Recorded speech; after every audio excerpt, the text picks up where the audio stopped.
What's up, guys? We are back here for another episode at Morbid Curiosities. I'm one of your hosts, Mercedes Martinez, and with me is the awesome, the one, the only nefarious necromancer of nightmares himself. Bring, bring. It's Nicholas, yours. You gonna Yeah. pick up the phone? Are you gonna answer the phone? Hell no, I don't answer phone calls.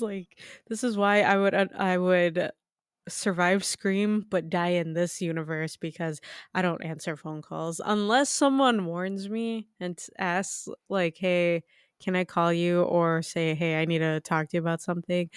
I will not answer my phone, so I'd be fucked if I was in this universe. I'm not too familiar with the one missed call universe, but how does that work? So, like, if you didn't answer that call, like, you're gonna die in a couple of days or whatever? It's like a ripoff of The Ring or something? I don't think there's a way for you to answer the call. It if I'm remembering it correctly, I'm probably not, but yeah, it'll go to voicemail and then you hear the way that you die. So I don't know. I feel like everyone would struggle to try to answer the phone.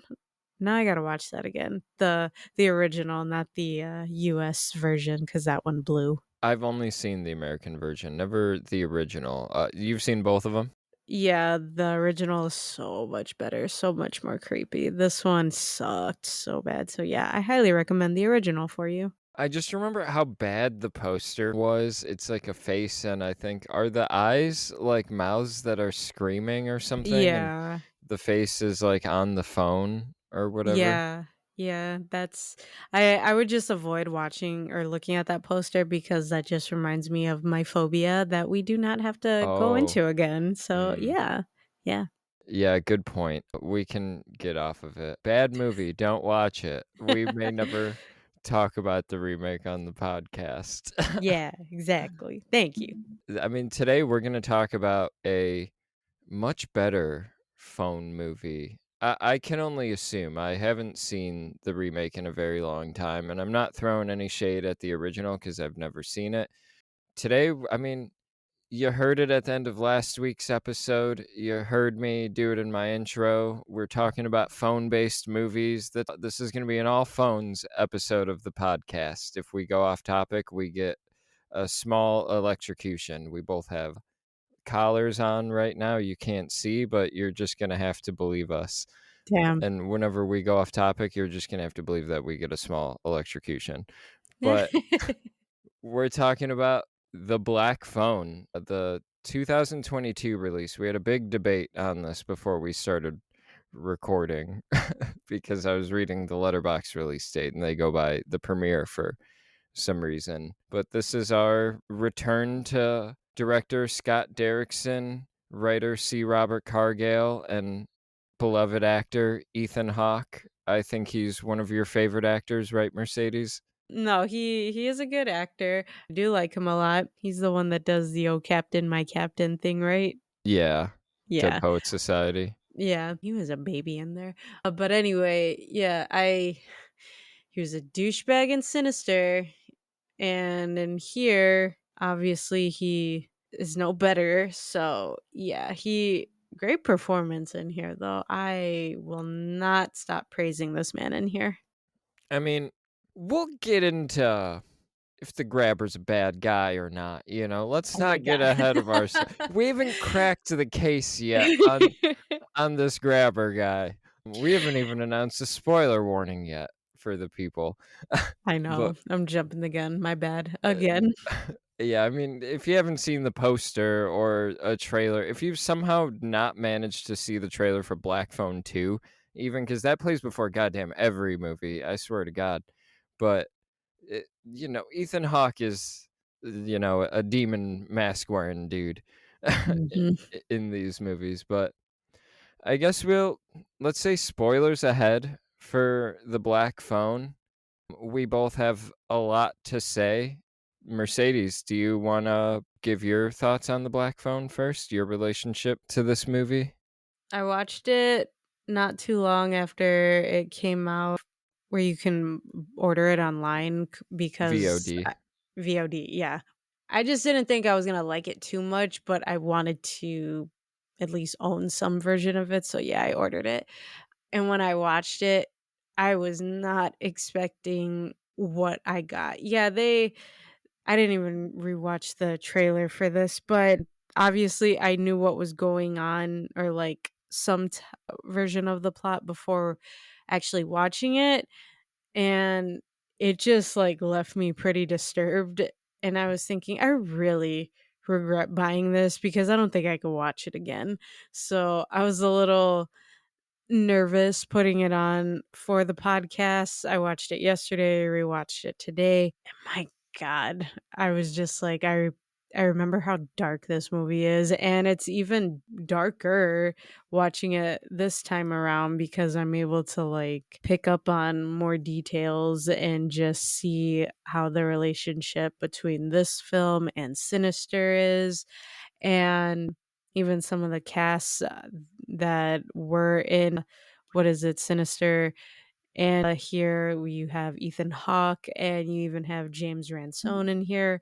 It was a cool little, like, callback to that, but, yeah, this movie, it was a lot to go through. It was a little overwhelming at times too, but what did you think of all of this? Wait, so did you like it? You didn't say if you liked it or not I'm gonna leave that until the end. until the end of the episode. Yeah. Really? Wait, what? I feel like I'm always, like, throwing everything out there. I don't really like this film.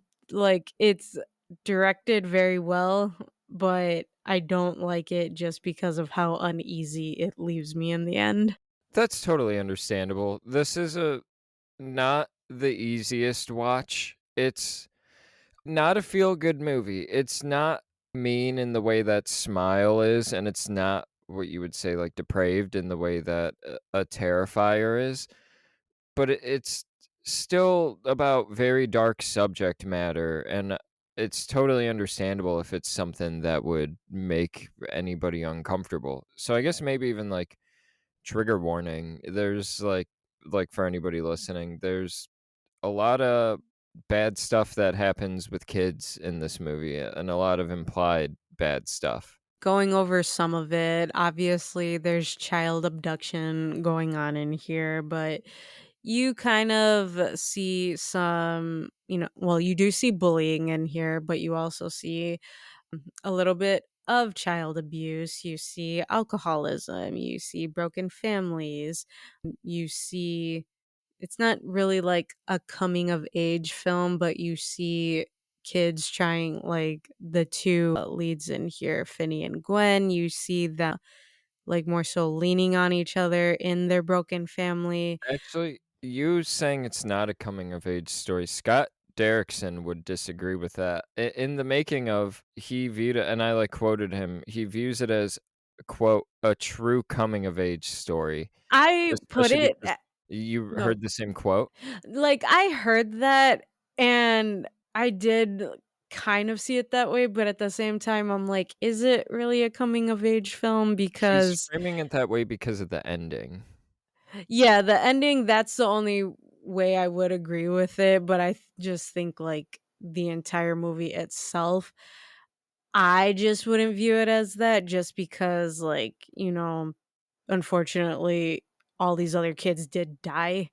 Yeah, the main character, obviously, he is growing up, and I could see, like, him and his sister just kind of leaning on each other more, but and then you follow them, obviously, growing within each other too, but, like, with everything else going on, I wouldn't really call it that, but I do see how he's trying to get that message across. I gotta say, when he said that, because I didn't really think of this movie as a coming of age movie like any of the times I've watched it, and I've seen this 3 times so far.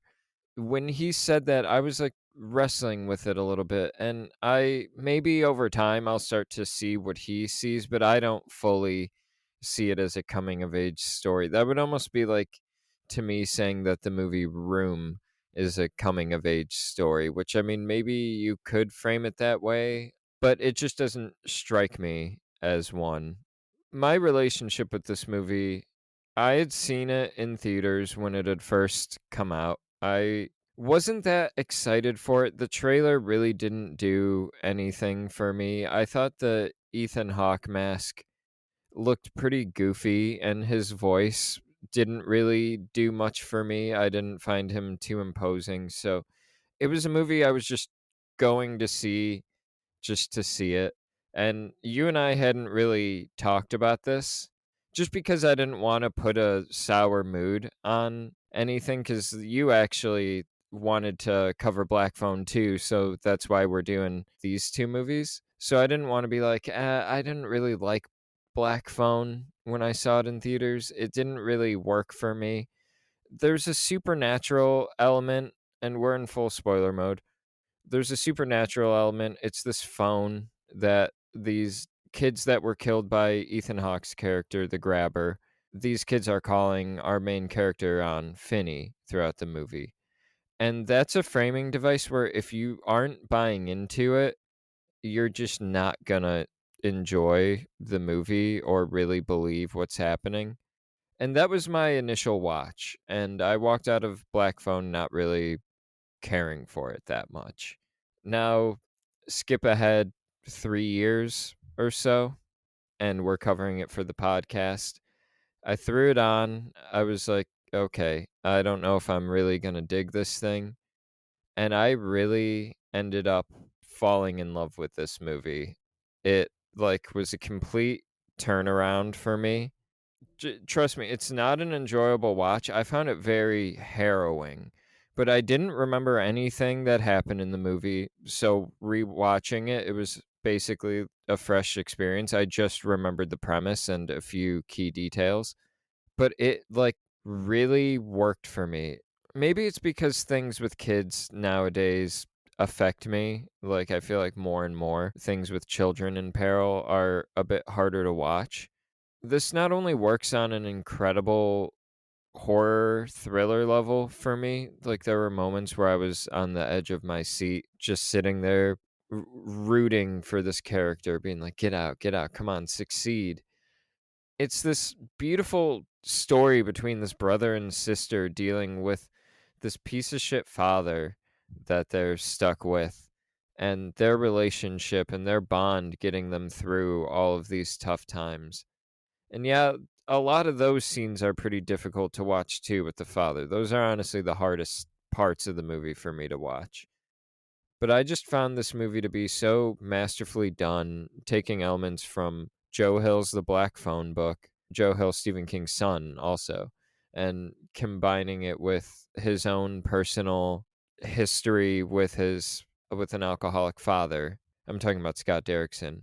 It just really worked for me this time around. I felt it felt deeply personal, and it I just think this movie has a power to it that not a lot of horror movies do, but they strive for, especially these Blumhouse movies. Like they strive for this like type of power, like ever since Get Out. And I think Black Phone, for the most part, achieves it.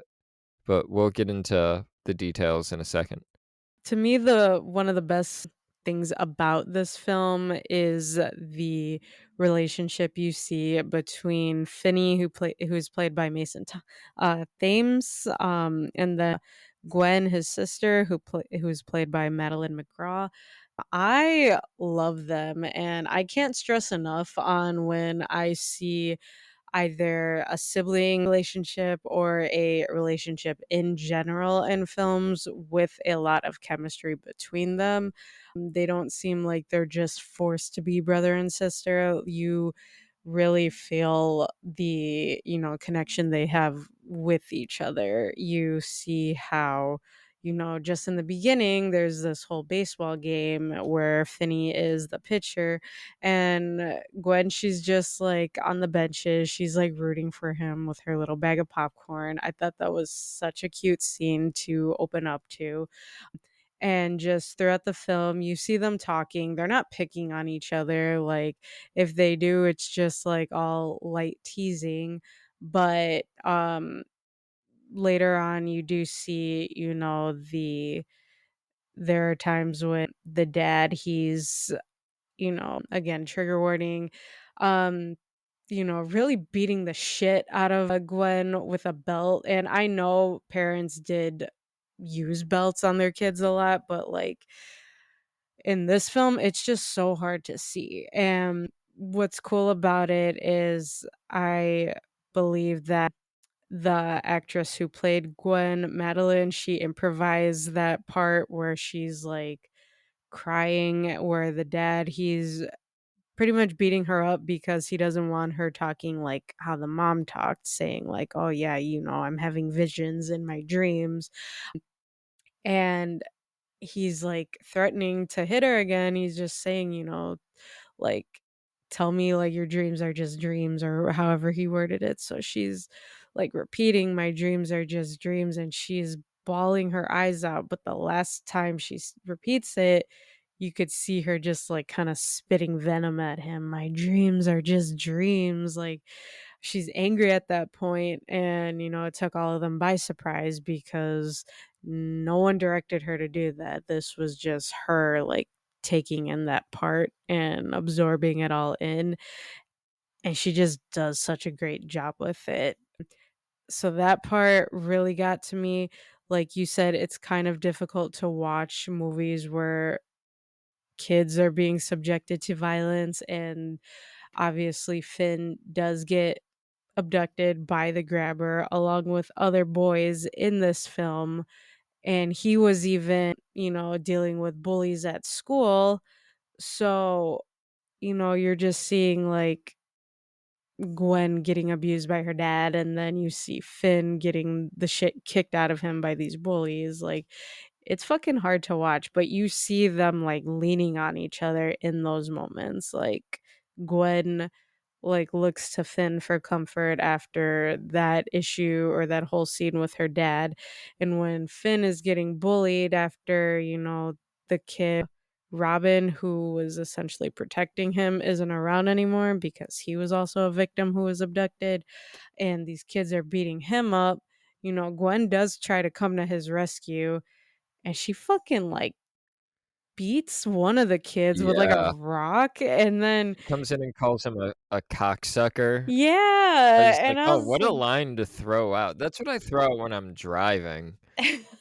right? Like, this girl had no filter, and I loved it, and I was just like, "Damn, this kid is, like, pouring out blood," and Yeah. you can even see, like, is his vision fucked up because he's blinking kinda funny? Yeah, I was like, "He must have some kind of brain damage."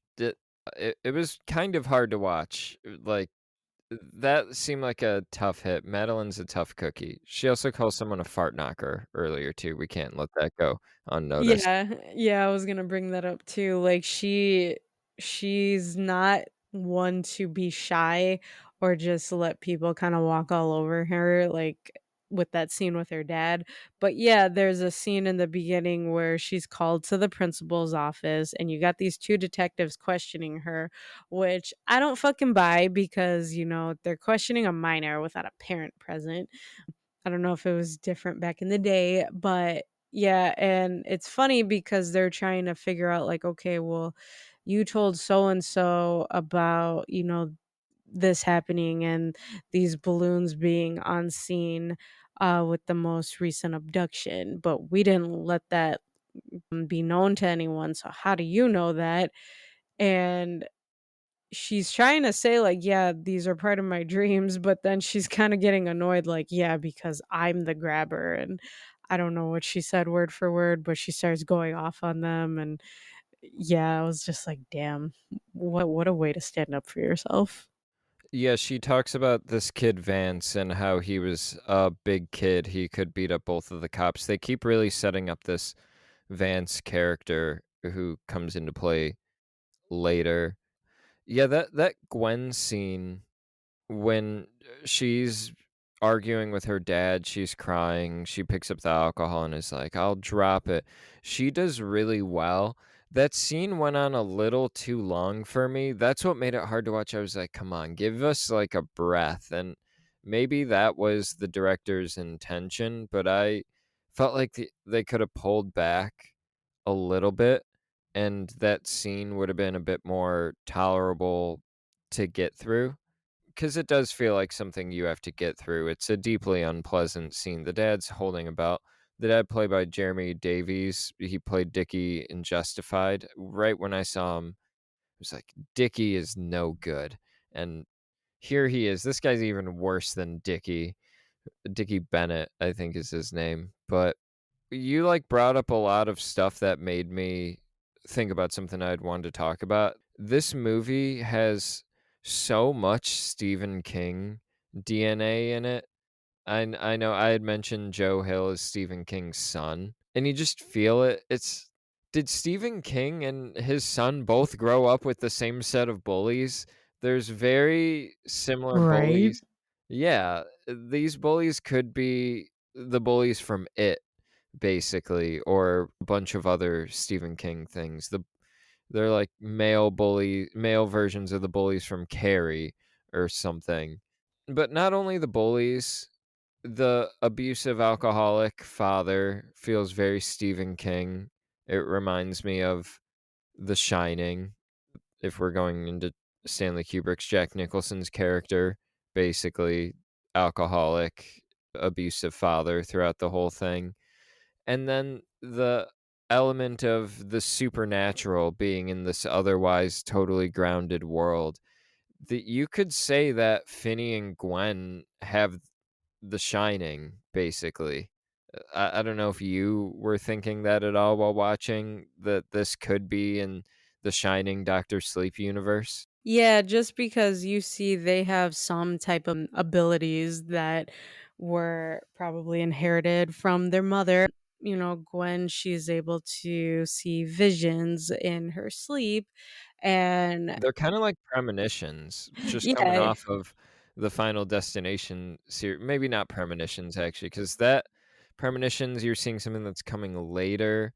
She's basically seeing in her dreams how these kids were kidnapped and a bunch of details behind their kidnapping. I mean, she kind of has a premonition in a way just because she's able to see Finney in the house. And Yeah. there was a part where he's like banging on the screen door, and that part didn't happen yet, or at least I don't think. But yeah, and it's It's kind of like Final Destination 4 when you saw the snake and it was super abstract. This is a better version of an abstract vision where you're getting elements of reality in this vision. She's got the house and she's got Finney. It's almost just a dream, basically. Her mind took real details and created fiction based off of it, basically. Like, to some extent. I'm doing a terrible job explaining what's in my head, but, you know. It's it's cool because with her visions, they don't come off as like cheesy dreams that she's having, or like, just generic type of clues that are being given to her. I like how you can tell it is a dream sequence, and you have, that grainy, gritty, like footage film filter being shown. It's so good. It's so effective. It's way better than in Sinister, I think. The opening credits are so cool. Not to, like, cut you Right. off. It No, I makes me agree. excited for Black Phone too. The way he shoots these dream sequences. Scott Derrickson, gonna be honest, not the strongest director for me. There's a lot of shots where I was like, little boring camera-wise. Sorry, no offense, I have great respect for you, but those dream sequences, found footage style, he knocks those out of the park. Even after every child abduction, you kind of see upbringing of some of the kids in there. I think Yeah, Bruce, yeah, you it see like really makes you feel like it is so impactful and important for caring about these characters who you don't really see most of them. yeah, you don't get like a strong storyline following them.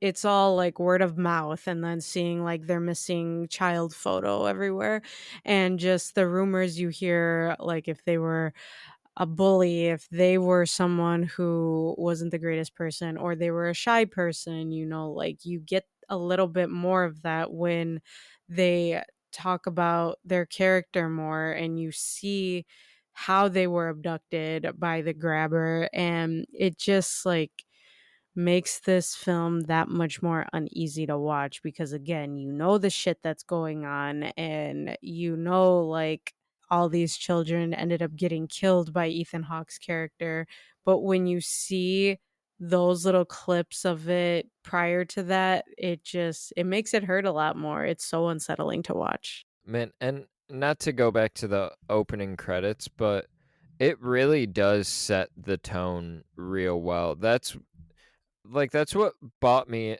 where I got bought in this time around was you had mentioned the baseball game. The baseball game has a great vibe. These kids all seem like friends. They're competing, but none of them are really an asshole to each other.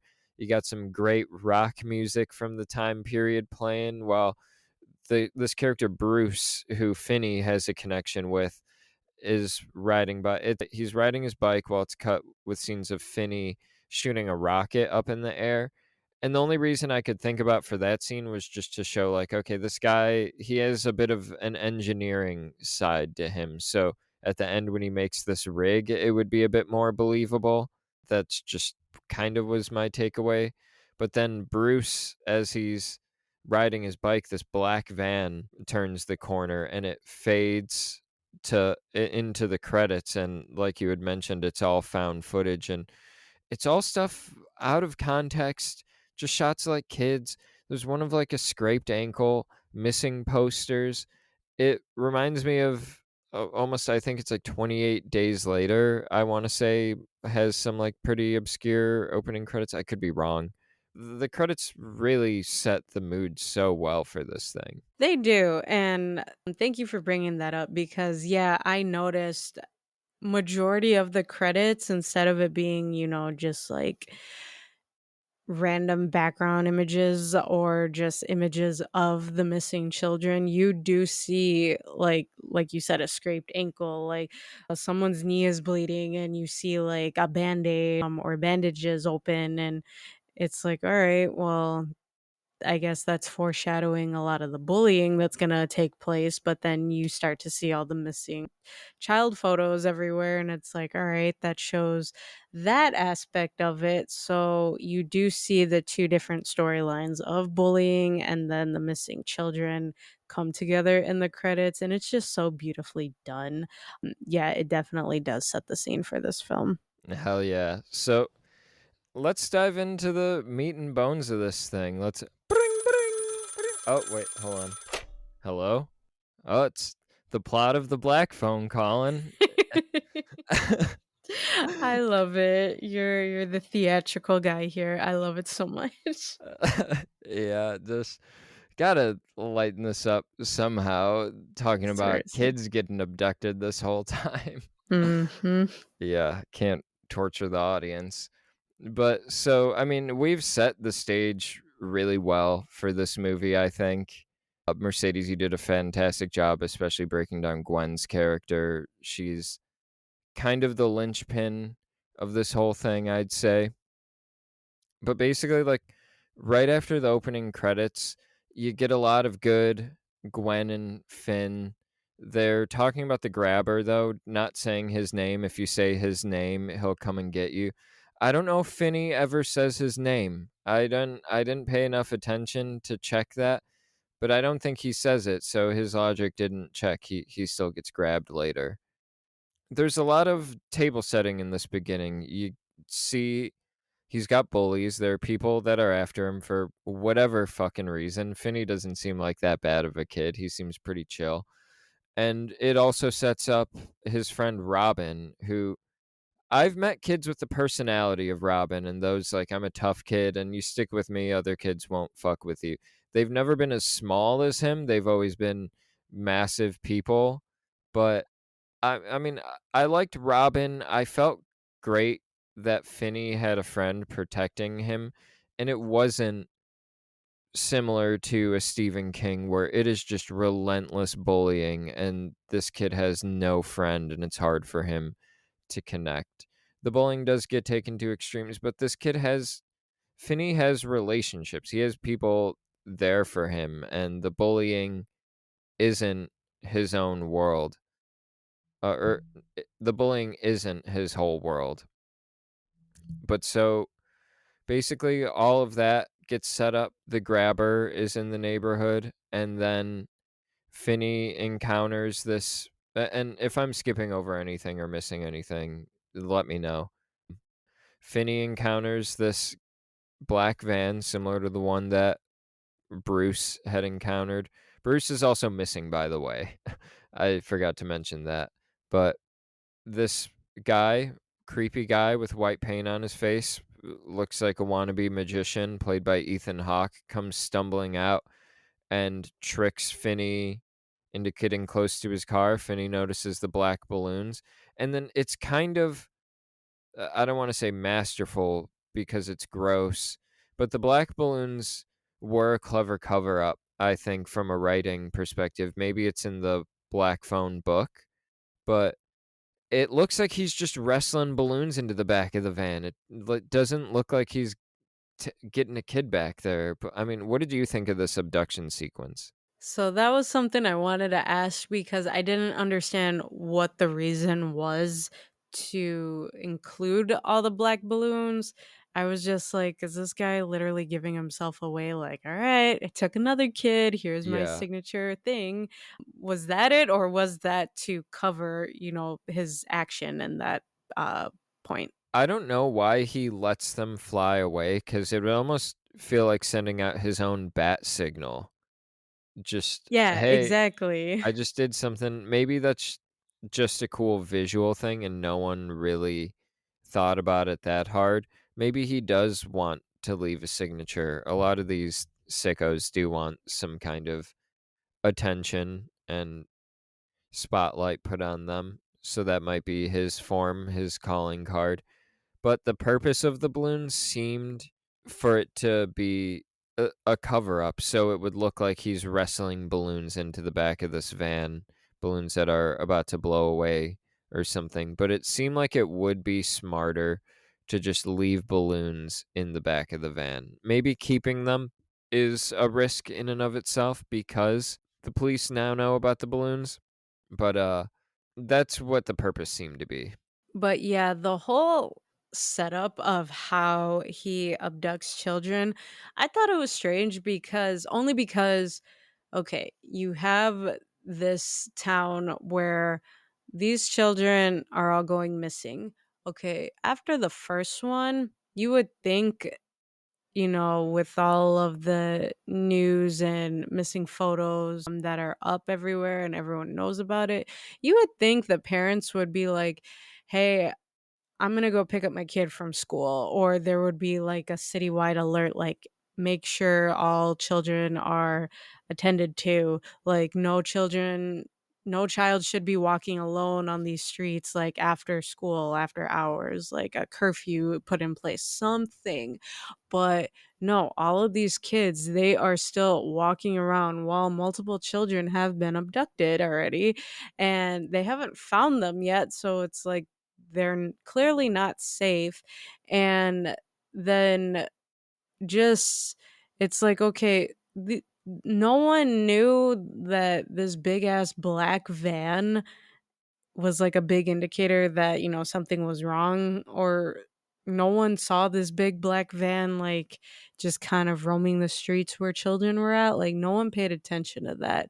So yeah, it's a little unfortunate once Finn does come in contact with the grabber. Real quick to that, I do wanna say, like, this does seem like it's a time period where this type of thing it is new. I feel like in the '80s, that's when this takes place, kids were allowed to just kind of roam free, walk to and from school. Child abduction was a relatively newer thing, I think, so there might not have been protocols in place, and I think it is kind of making a commentary on how when kids are in danger, similar to weapons, when kids are in danger, it's kids that are left to fend for themselves. Well, that I can understand. Like, I do get it's a different time. I obviously wasn't born around this time, so I don't know.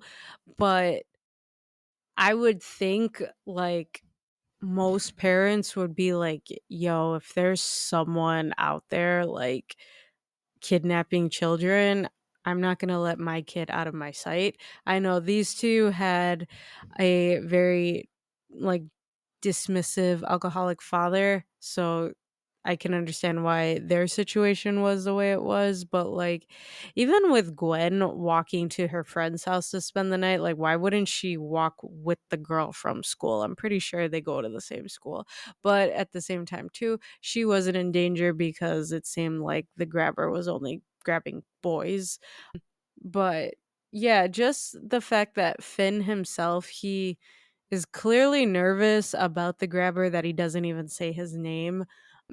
You would think like, "Oh, let me not talk to anyone else while this is going on," but he still kinda is like, you know, trying to see who this guy is, and then he says, "Oh, yeah, I'm a magician. Do you wanna see a magic trick?" And he falls for it, but then looks and sees, like, the balloons in his car.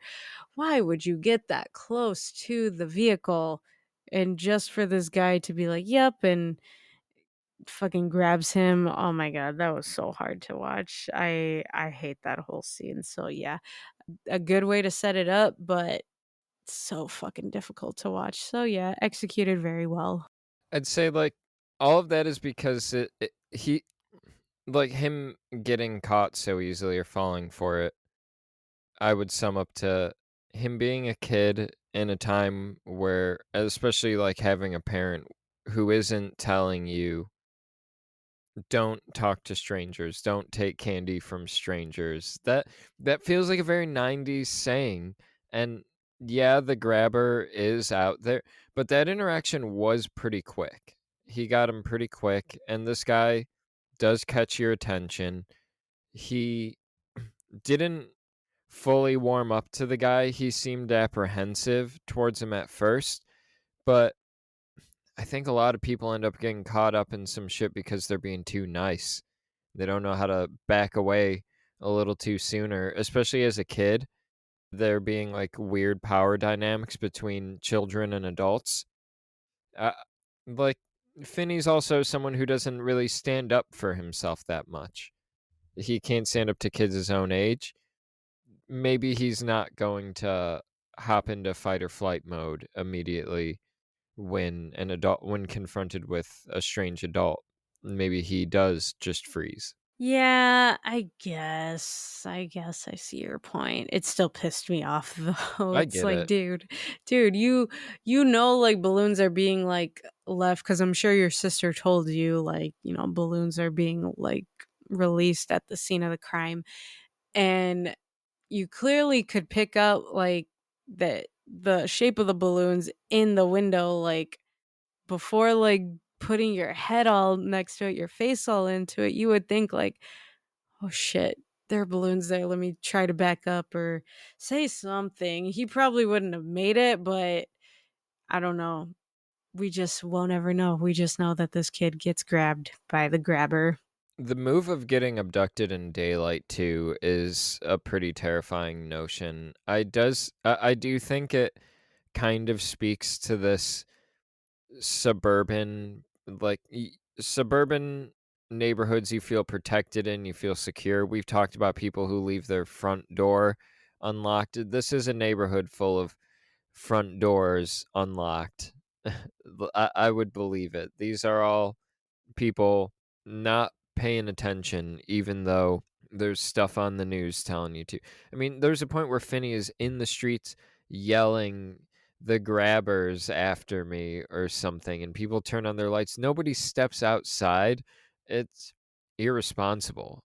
And I mean, you were talking about characters pissing you off, not to jump too far ahead, but Finney, when he makes it out of the house and is running, him just running straight down the sidewalk, that did kind of irritate me. I was like, "Dude, you're out like zigzag. Go into a backyard where he can't get you with his car and start banging on back doors." That would No, that be part my move.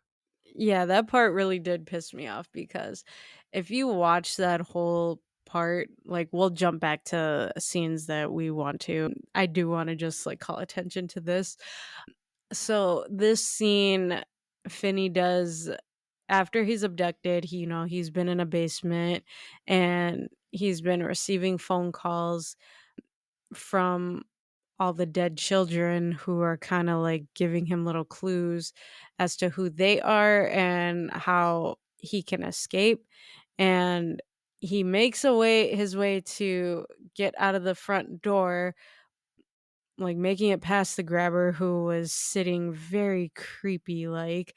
Yeah, he gets a call from Griffin. I don't remember if that's the Paperboy character, but he tells him that the grabber's using a bike lock on his front door. Which I mean, the grabber, not to like jump too much around, but his brother is staying there. It's like, and you got a bike lock on the thing. It's like, how do you explain that? Maybe he just does it at night, and he's like, it's for the dog or whatever. I don't know. The bike lock combination is like etched into the wall. I thought that was so well done. The grabber being asleep, him having to sneak around him, fuck with the combination lock. I was tense. I don't know about you, but this up until before he gets out of the house, I was so, oh my god, make it out, make it out. I didn't remember what happened, but I was like, does he get out this early? What the fuck? But yeah, Yeah, that whole scene setup, I was like, "Oh, okay, cool." The kid wrote the combination on the wall so he doesn't forget it. That's smart because I always forget my lock combinations. I still have nightmares about being late to class in high school and trying to fuck up my locker and I don't get it open because I can't remember my combination.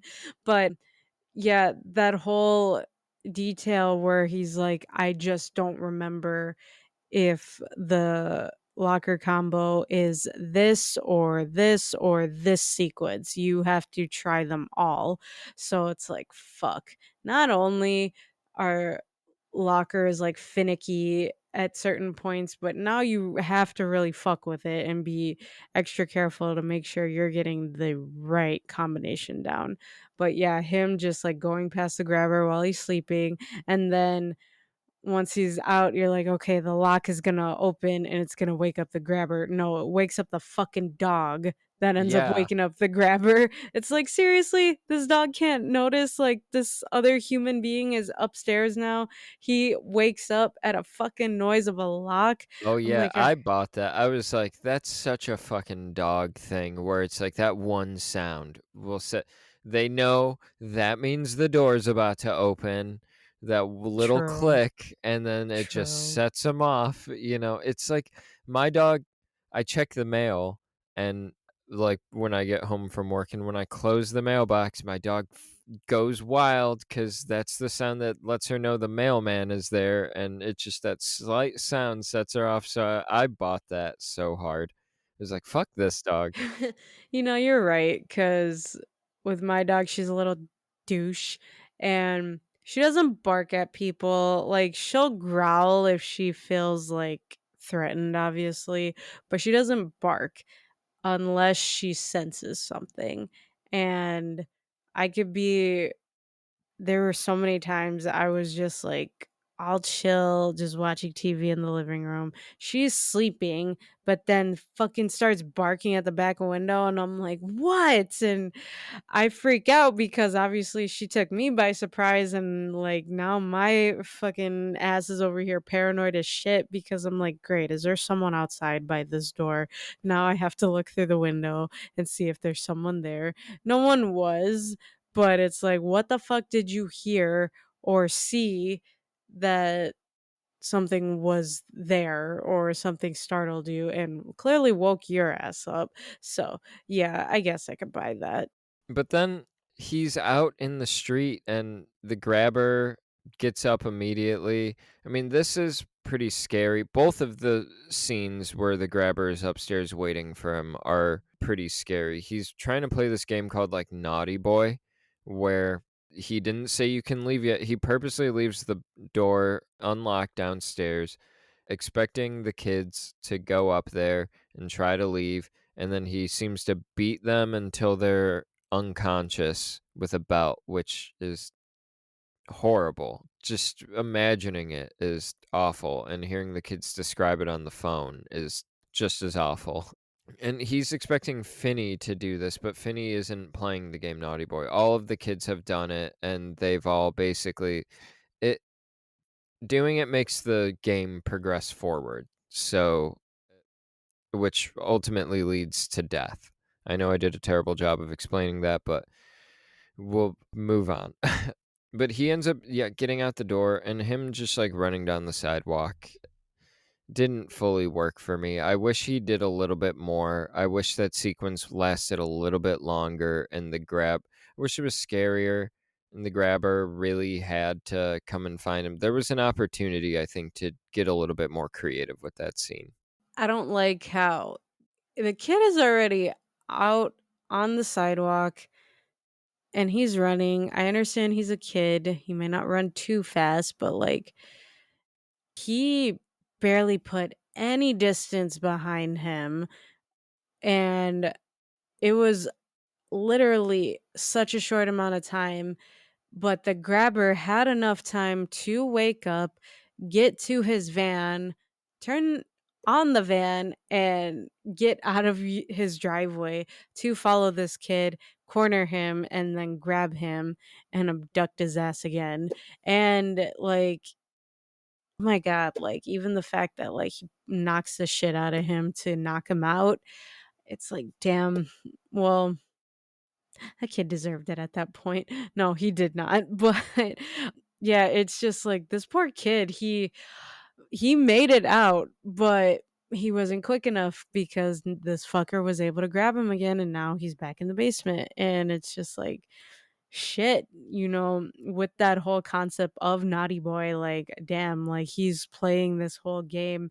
Maybe that was why the grabber was saying like, nothing's going right or Yeah. nothing's going okay, because I didn't pick up on that until you said this right now. Yeah, that because yeah, Finney's not playing the game, and also his brother Max showing up as well, I think is part of what he's implying when he says that. But all of the other kids fell right into the game, it seems, immediately when he left the door open. They all tried to escape, and Finney's the only one not playing the game, so he can't move forward because what he needs to do is beat you senselessly. And then I don't know what the second part of the game is that leads you to dying. Did they explain? Did any of the kids tell you how he killed them at all? At first, I thought he was just beating some of them to death, but towards the end, like he had like an axe or something with him, right? And then Yeah. yeah, so he does make a comment like, "Usually I use this, but, I wanna take my time with you," and he tries to bring his dog to, finish the job on Finney, after he does that, but, yeah, I'm not sure the exact details on, like, what the second part of the game was. It could've been that, or it could've been something else too. And what makes the whole game even more upsetting is, well, one, Ethan Hawke's character, the grabber, has this mask that has interchangeable parts.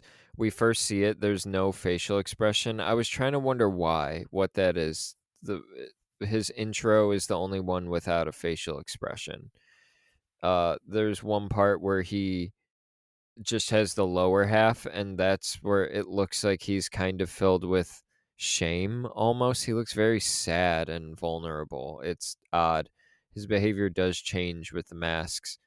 And when he's upstairs, it's got this frowny face on, and that one does legitimately look terrifying. That and the second thing I was gonna say is he's got his shirt off that first time where we're seeing that, and so it feels like there's this weird, almost sexual element to it, even though he doesn't get sexual with the kids, but then he does watch them sleep, almost like he sees them as pets or something. It's very odd behavior. Yeah, the interchangeable pieces of the mask I found so scary to look at. It was just difficult because again, I love Ethan Hawke's performance in here. He is such a great actor, but in here you can't play off of his facial expressions like you do every other film or every other actor because he has to wear a mask. So you have to rely on his voice, his body movements, his behavior. And there was even a time where he has his mouth covered, but his eyes are exposed. Yeah. And yeah, that's the part where he's just, watching Finney sleep. And then he says, like, he had just come down to the basement just to look at him.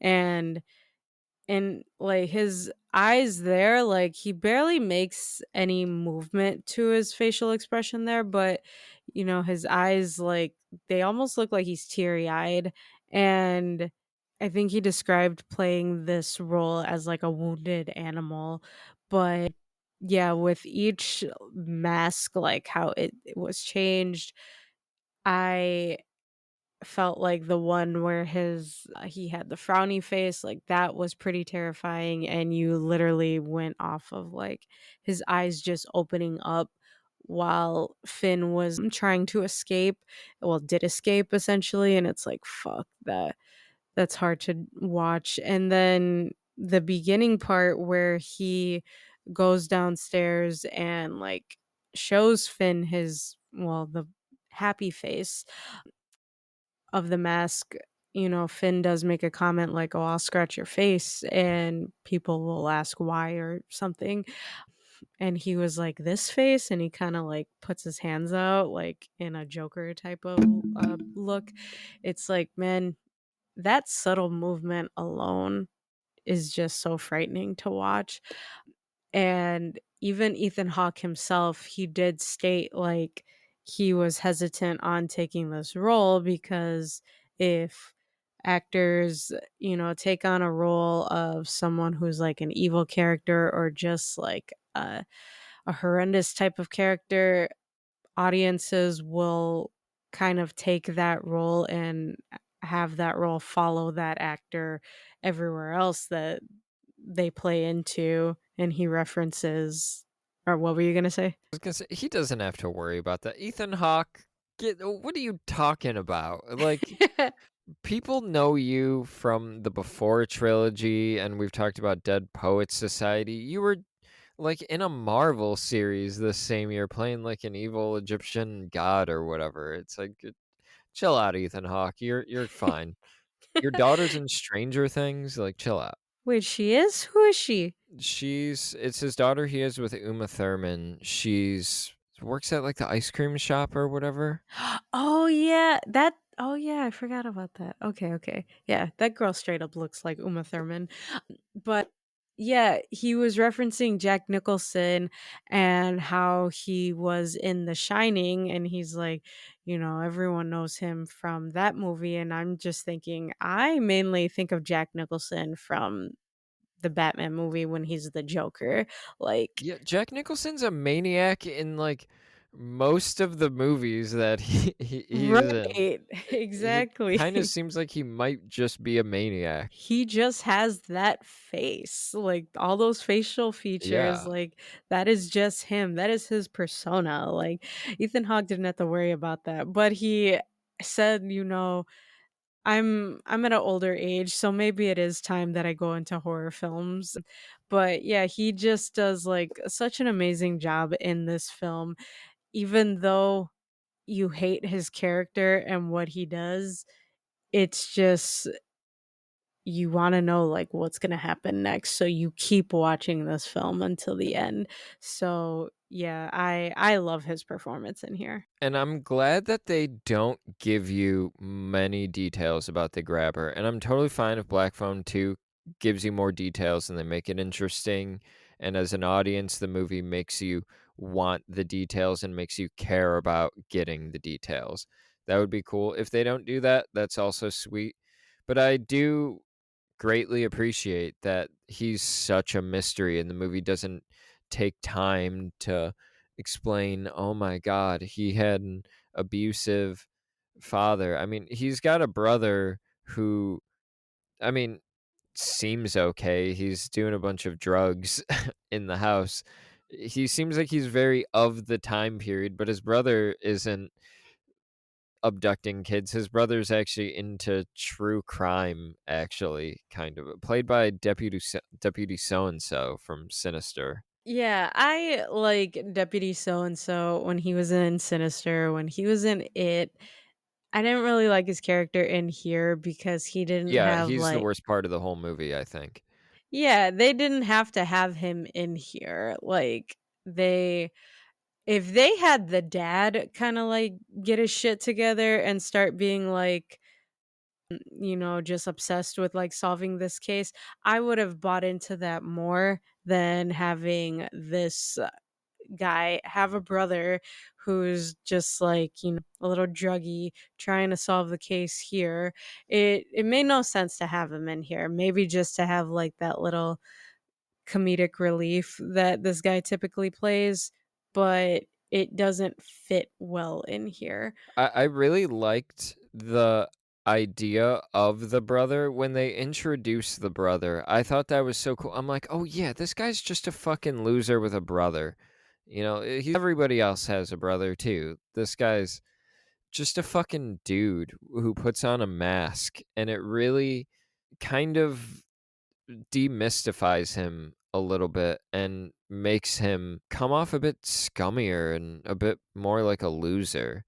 But just the execution of the brother, I thought was so it felt like it was from a different movie. Yeah, it just doesn't fit in here for me.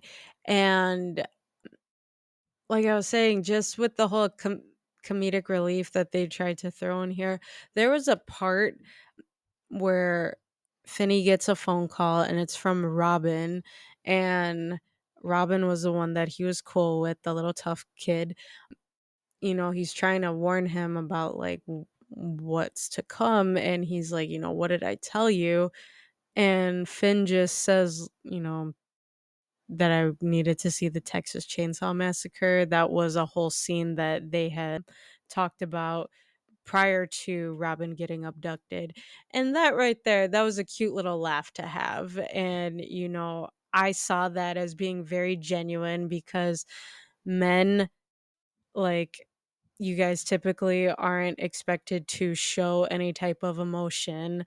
And even in this moment, Finn had I love the fact that Finn did not cry once in this whole like abduction scene where you see him waking up, realizing where he's at, all the interactions he had with the grabber, and all his little attempts to escape until the final one where he thought he would be able to break through the freezer and he doesn't. And that's where he's kind of just like, man, I am fucked here. And he starts succumbing to his emotions. But when he answers the phone, Robin says, "Don't cry." And, he wipes a tear from his face really quick and he's like, "I'm not." And he's like, "Yeah, you are. I could see you." And it's just like, damn, they're even having that little moment there where, boys aren't supposed to be crying. But you had that little sense of comedic relief and then just that sense of reality right there that I thought was such a great fit to include in that scene. Yeah, I agree with you. Kind of going back a little bit to the grabber's interior life, and we were talking about the mask. You kind of brought it back to the phone calls that we're receiving a little bit throughout the movie. I've kind of got a read of all of this, and it might be pretty basic, so I apologize if this was talked about, but this is what I've come to know that the phone and the mask represent in this movie. So the phone is like, as we've mentioned, a conduit for speaking to the dead. It's the supernatural object in an otherwise mostly grounded world, aside from the two shining kids we get. And on this phone, the kids who are calling are victims of the grabber. They're almost like his guilty conscience calling him back. And these kids, while they're helping Finn, it's almost like two sides to the same coin. These kids are calling, and none of them had enough time to really fully have a realized plan to get out of here. they've all made attempts, they've made discoveries that help Finn. It's almost like the victims are able to come back and help towards getting justice and helping to get Finn out of this situation. And so while it's playing that role, it also plays the role of the guilt for the grabber. It's all of his victims calling and trying to find a way, or calling for the purpose of killing him, stopping him from killing another kid. They're calling to stop him. So it's his guilt calling over and over and over, and he wears the mask out of shame. When it gets ripped off, he screams, he can't take it. It's not any physical condition. He's just this phone of guilt keeps ringing, and he's got the mask to hide all the shame. And the phone getting used at the end, not to like jump too far ahead to kill him, is kind of poetic justice. It's him not being able to escape his guilt and everything catching back up to him. I really like that reading into it because I was gonna say, I don't really know what the purpose of the phone is aside from yes, being, that connection between Finn and the dead children. I like that supernatural link there. I know a lot of people they don't really like it when, the supernatural communicates with the dead in such a straightforward method like that. But here I liked it a lot. I even love the detail where the kids, they couldn't remember who they were if they had been killed so long ago. Like, the only one who knew who he was really was Robin, and he was the most recent one to get abducted and killed. But I love the fact that, it could be the grabber's guilty conscience calling back each time because I didn't know if he was actually hearing the phone whenever it rang in the Yeah. basement. Yeah, he hears the phone, but he chooses to ignore it. He's pushing his guilt down into the literal basement. Yeah, and I like that because when I was rewatching it today, the first time when he's actually talking with Finney in the basement and he was saying, "Yeah, I'm gonna get you a soda and then I'm gonna explain what this and this happened." One, I was mad because he said soda and not pop. It's called pop, people. Fight me on it. And A anyway, regional thing. It's a regional I learned that from being in California. They're all like, "You're a loser for calling it pop." And I was like, "Well, it's soda pop." I think both are correct. At least no. it's better than people calling a refrigerator an ice box. That's a regional thing where I'm like, "You are crazy." The freezer is where ice is made. No, that's just no, we I get the regional things, but no, it's a refrigerator and it's also pop. I will take that to my grave. It is pop.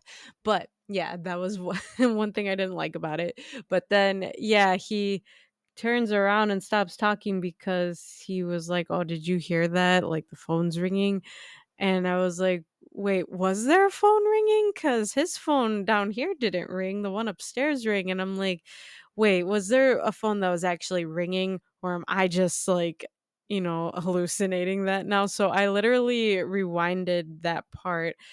That way I could put the captions on so I can see if the phone was actually ringing, and it does say that. I'm like, "Okay, I'm not crazy. He was hearing a phone ring." But was that a physical Yeah. phone or was this phone like you're mentioning? So I love that you, took that, whole reading from that because that makes so much sense. Yep, my takeaway from that first phone ringing scene was that Finney just couldn't hear it yet. There was something about it, maybe I don't know what it was. I just thought maybe he couldn't hear the supernatural phone ringing yet. Yeah, because one of the kids did say on the phone with him that, they had been trying to call all the kids, but none of the kids heard the phone ringing except Finney. So that's interesting that you mentioned that now.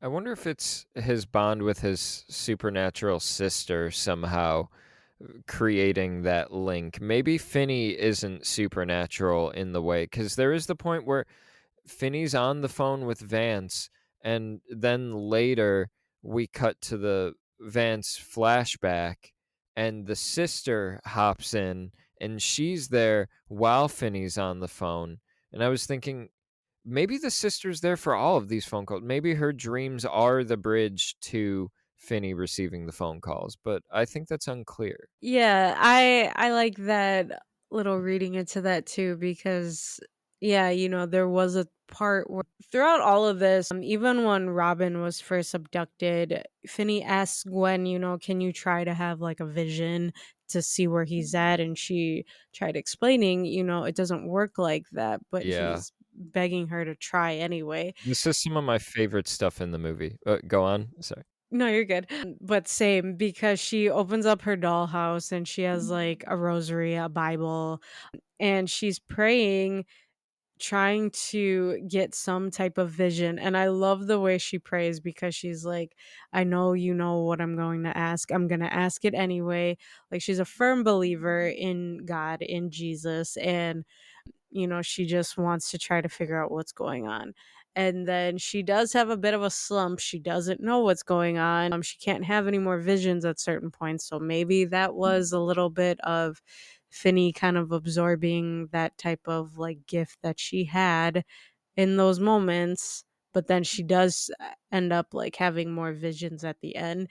It's just so heartbreaking to see though, because now her brother's abducted and she probably has guilt in her because she was teasing him like, "Oh, you think the grabber's going to get you if you say his name?" Like she does kind of pull back on that a little bit, but she is just like, "I'm not having visions. This happened. I don't get what's going on." She's like literally swearing at Jesus like, "What the fuck are you doing?" Like, or "Why Yeah. is this happening?" Like it's hard to see that because she had so much faith. She was not dealt the best card in life. The only person that she really had was her brother, and now she doesn't even have that anymore. Like it's hard to see her lose her faith throughout all of this. But yeah, that was my whole rant on that. Yeah, I really like when, especially horror movies, mostly horror movies, when they have firm believers in any kind of God, really, and the movie does not look down on them for those beliefs. And I also like, too, the idea of characters keeping their faith with a silent God, them praying to a silent sky. Feel that is like pretty profound. And yeah, when she starts swearing at God and then wondering, what if you're not even real? I feel like that's a very believable human thing. And it was so awesome seeing it honestly depicted in this movie. I thought all of that stuff was so fantastic, and I really did enjoy watching it, like, the idea of this firm believer in a god having this supernatural ability, and you don't even know if it's a god-given ability. Like, the supernatural ability could negate the idea of a god in actuality. It's a pretty interesting duality, I think. Yeah, and so with the whole sequence of watching Gwen, aside from all the shit they have to endure from their dad, you do see her kind of like in the whole coming of age type of deal with her brother because she can be a kid around him. She could be goofy with him. While she's at school, her only job is to be a little kid in school.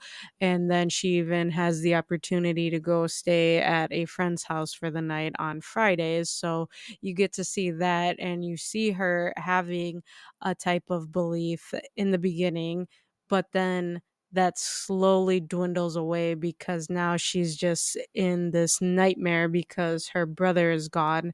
She can pretty much feel that he is still alive with the visions that she keeps having, but now she's just at a loss because before she has more visions, she is just stuck and she's questioning why was my brother taken? Why was any kid taken? But mainly, why is her brother taken? So then she does kind of come to that realization, like, maybe you are not real.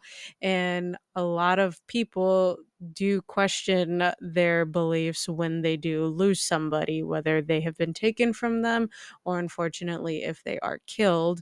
And, it's like everyone can believe whatever they want to believe. I'm not trying to make this a religious thing, but it is very sad to see her at such a young age have to deal with that. She does kind of like go back to that when she's bike riding in the rain, searching for the house that she saw in her vision. She's praying to Jesus again, just to help her find the house.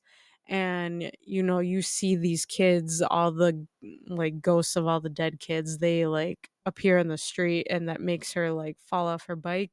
But that happens and she happens to fall off her bike right in front of that house. So it's sad to see that like happen with her, but you see her still trying to hold it together so she could figure out where her brother is. That was all very well put, and I agree with all of that.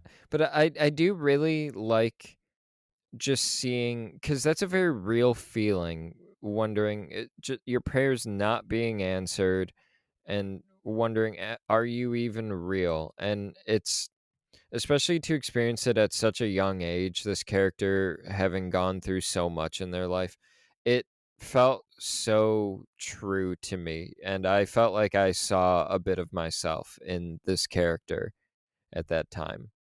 But this kind of gets us pretty perfectly to the ending because she, yeah, crashes in front of the house.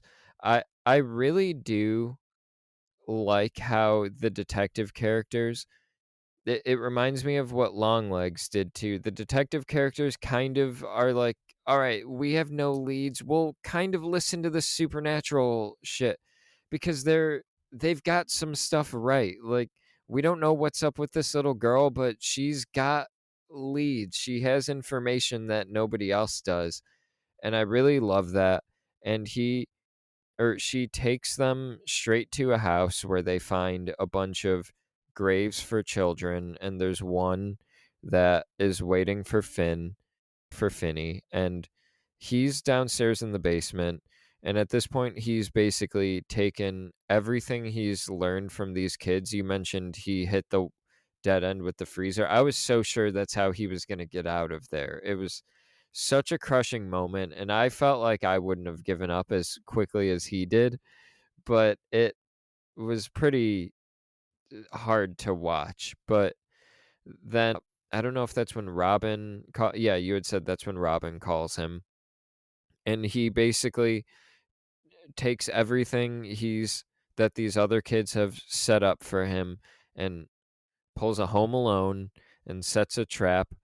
He had been Mercedes is laughing. She thought that was a good bit. I did, I had because I to, thought the same thing. yeah, I had to call that out because got you pretty good with that one. So yeah, earlier in the movie, the first thing he does, this kid Bruce, the first kid who gets kidnapped, tells him he tried to dig out under the ground, and he tells him some tiles. So there's a hole that's already ready. I was wondering, like, what's he gonna do with this hole the whole time? And the second kid, Billy, who warned him about the grabber being upstairs, tells him about a wire he was able to pull loose and it's sitting under the ground. He used that to get a grate down earlier, which was another soul crushing thing. There's a thing for screenwriting, they say torture your characters, and I think that's why this movie is so watchable for me, even though it's a kid. Like, torturing your character really is a compelling form of storytelling because you're just like, fuck, what next? And it works so hard in this one, even though it's not like pleasant. It's incredibly dark. But then, yeah, Van said told him about the freezer, and so he gets the wire, rigs like a little thing for him to trip on, sets a carpet over the hole, and puts the little grate that he knocked down in the hole. So when he ultimately gets the grabber to trip and fall in the hole, the grabber snaps his leg, and then he implements Robin's punching style. He's got dirt in the phone, and this is where I talked about the phone being used as a weapon at the very end, his guilt coming back, he ends up boxing the grabber and ultimately at the end strangling him to death with the phone and snapping his neck because uh, a moment in the movie that I kind of hated that it got called back to a bunch was, I mean, his arm was mint. Yeah, it was cool because in that moment, like, the phone rang. The phone did ring at that part, right? Like, I'm not imagining it. It did, yeah, and Okay. Finney makes him answer the phone finally. Yeah, so, as Finney is strangling him, with the phone that's not even connected to the phone anymore, like, he had cut the wire, he, you know, has, the grabber, like, answer it, and since you said, it's basically the guy's conscience, like, it's all hitting him, like, all the kids are able to say, like, the shit that they wanted to say to him while they were trying, to make their escape or to defend themselves, and, yeah, they were all able to basically say, like, "He's gonna do for us what we couldn't do, to ourselves," and, yeah, the kid ultimately kills him, and I was just like, "Holy shit," he did it, like, all those little, like, tips, they actually helped him, like, fuck, now how's he gonna get past this dog that's like a monster Oh, yeah, I guarding the forgot. door? Yeah, and I was like, "Wait a minute, what does he have in his hand?" I'm like, "Oh, that's perfect, the freezer." He was Yeah, able to grab the piece of steak, well, a whole steak, give it fucking to the dog. Vance. Yeah, and, that dog was able to, like, just have a whole meal and not even care about Finn, and Finn just walks up the stairs, and in all honesty, if I was in, like, that situation and I was able to have made it out like that, I would have just jetted up the stairs. There's no way I'm tiptoeing up there like, "I'm relieved I can make it up there." If the kid's in shock, I guess I understand, but nah, fuck that. I would have just up and ran because that dog could have Yeah. easily turned around and started shredding him, like. Yeah, I'm running. Well, maybe you walk so the dog doesn't go after you. It didn't seem like that's what he was doing, but I agree with you. I'm booking it out of that house. Exactly, and then even once he gets to the door, like, clearly he could see everyone outside, but he's very, like, calmly entering that code, that combination into the lock to open the door, and then It's almost like disbelief. Like he can't believe, yeah,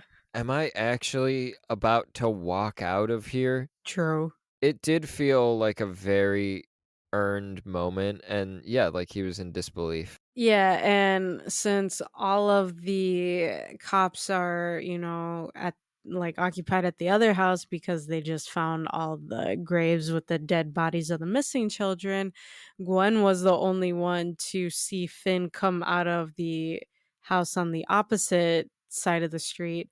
So she runs to him. You see the guy's van in the car or in the Driveway. driveway. So, it's like, "Damn, did no one notice this fucking van right here? Like, come on." Maybe he doesn't drive it around that much, so people just weren't thinking about it. Maybe he only goes around when he's going to kidnap a kid and people just don't see it out in the community. Because as far as we know, Finn is the only one that was abducted in public. Like that public. Bruce was behind like a store or something along those lines. Yeah, I think when what's his name? Is Bruce the paper boy? Or Griffin is the paper boy. Griffin.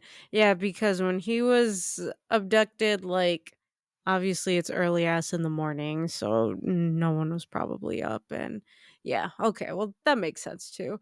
But yeah, then the scene cuts to like later that evening where like it was like the sheriff talking about like how the grabber has been, that whole case has been solved, and he's giving it to the detectives who are going to give more details on how, they found the missing children, whatever. And you find out, the grabber, he had two houses, and one was where he took the kid while they were still alive, and the other house was just empty, but that's where he was burying all the kids in the basement.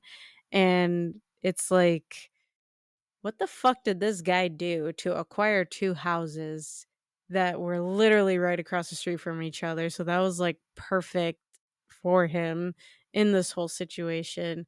But, like, why would you put your brother in the house with the kid that's alive?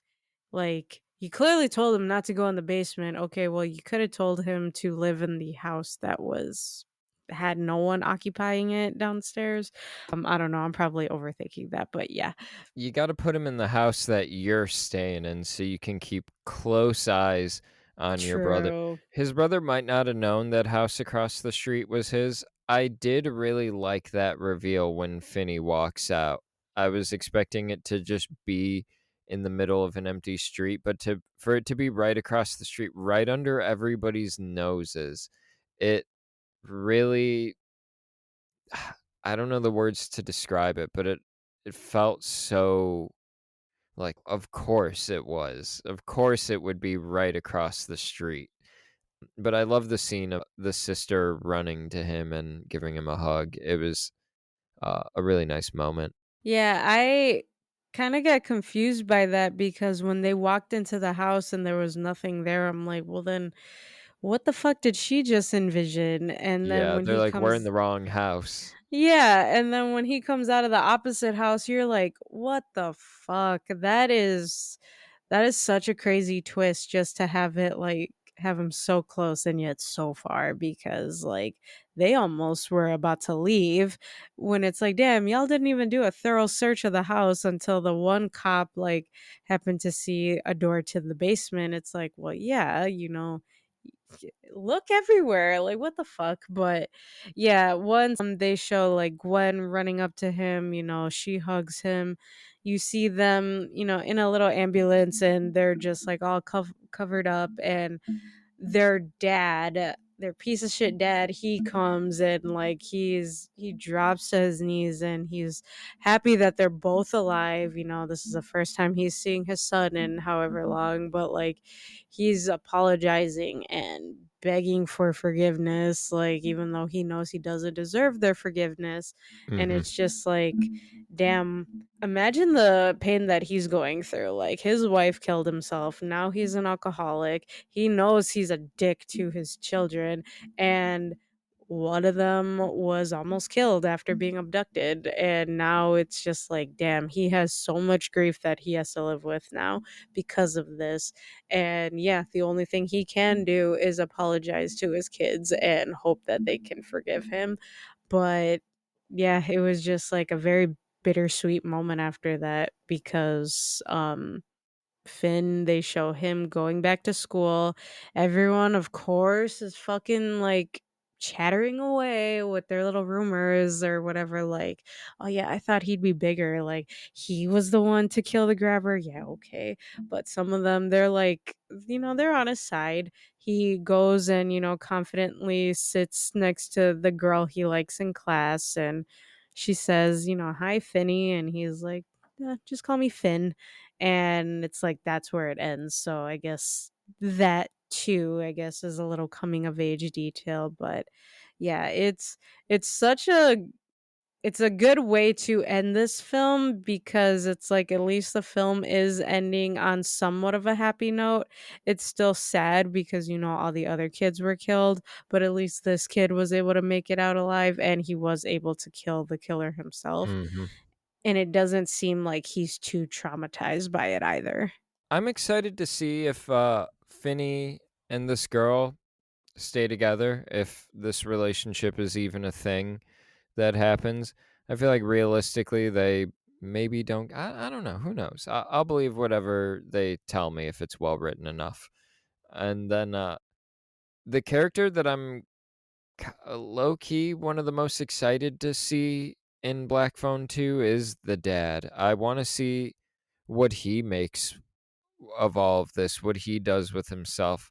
My guess is he's not going to stop drinking and he's going to continue to be a bad dad and he's not really going to change all that much because of this situation. Maybe he stops beating the shit out of his kids, but I don't think he's fully going to get his shit together. Yeah, I don't either. So just, even though, yes, like you said, the trailer for Black Phone 2 has been shown so much with every fucking movie that's out right now. It's even on every YouTube ad every time I pull up YouTube. It's like at first I wasn't like too hyped about it, but after rewatching the first one, I'm like, "Damn, I really wanna see how they're going to spin this next one," because this is, yet another movie that did not need a sequel, but we're here, so it better live up to it. So, yeah. I don't I don't know if I would say it's one that didn't need a sequel because if the creators wanna do a sequel, if the creators have more story to tell, then I feel like the sequel is necessary. I If it's the original creators, if it's coming from them, then hell yeah, give me a sequel. When it's like cash grab territory, that's when I'm like, "Okay, this didn't need to happen."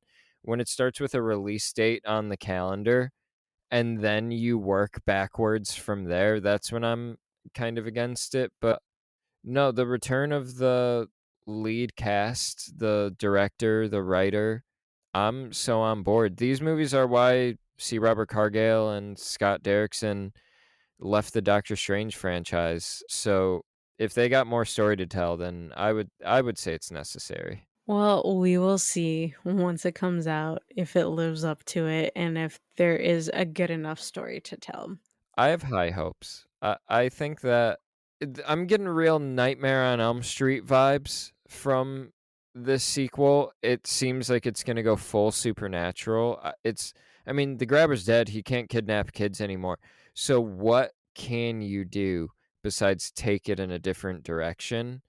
And that excites me. I mean, they've backed themselves into a corner story wise. And I mean, you killed your villain, so, what do you do next? You have the supernatural element, but what happens next? And that's what excites me the most next to I wanna see these characters come back, man. This brother and sister, I wanna see what happens with the dad. I assume this movie's about trauma, but I mean, Finn, it's seems like he might be like a local hero because of this. How does that affect him? There's a lot of snow, it looks like, in this new Black Phone. Visually, that's interesting. Black Phone 2, I went from, like, little to no excitement to now being so happy and looking forward to seeing and talking about it so much next week. Any final thoughts on Black Phone, The Black Phone. the Black Phone, before we wrap it up here? We talked about basically everything. I think we gave this movie great coverage. Like I said, this movie isn't an enjoyable movie. Like, you don't watch it and feel good while watching it, but I think it's just masterfully done. I think it's the best thing Scott Derrickson has made so far. I just have a great appreciation. I could watch this tonight again. I'm excited to see where my relationship with this movie goes because now I have this newfound love for it. Much like when I revisited Smile last year, I had this newfound love and went into Smile 2 so excited. I'm happy about the state of modern horror franchises with Terrifier, Smile, Black Phone. When they're in the hands of creators, I mean, Smile might be a little studio driven, but the same creators at the helm of it. When these creators are staying attached to it and they're really putting themselves into these movies, comes across on screen, and I think it makes a lasting impression on the audience. And because of these movies, I like where we're at with modern horror franchises. There's been some movies that, have a fresh twist on things. Like I've said it many times before, I was not intending to watch Terrifier at all, but now I actually love that franchise. I'm so excited for the next one to come out. Again, I'm not a fan of this film, but I can appreciate it a little bit more. I just wouldn't want to watch it again. And I am excited to see part 2. I don't know what the hell they're gonna do, but, Sinister wasn't a terrible film, guys, if you haven't watched or even listen to our episodes on Sinister and Sinister 2, at least watch the first one. That one's worth watching. It has some good scares in there, but yeah, this movie so much better. So pretty hyped to see the next one. Just a real quick side note, yeah, just if you've been like looking to watch any or listen to any of our previous episodes, or if you've just been going down a rabbit hole listening to all of them, give some love to some of the Sinister movies, or even Child's Play 2. I don't know why. I keep rewatching or re-listening to Child's Play 2. I feel like we have some funny banter in there. We So do. yeah, that's been my favorite one, but also just rate us 5 stars on Apple Podcasts and Spotify, and go follow us on our page or share what you think of what we got going on here on our Instagram, morbid_curiosities_pod. While we're throwing out favorite episodes, our last one, Coraline, I thought was pretty great. If you haven't listened to that, go check that one out too. And we're still taking listener submissions for listener picks. We're doing one the first Monday in November, so go over to our Instagram. Mercedes already threw it out there. Send us an email at morbidcuriosities10@gmail.com. Leave us a 5-star review, comment on this episode. We'll put them all on our list for movies to cover. Hell yeah. Just stay tuned for everything else. We've been Morbid Curiosities. Let's fucking go.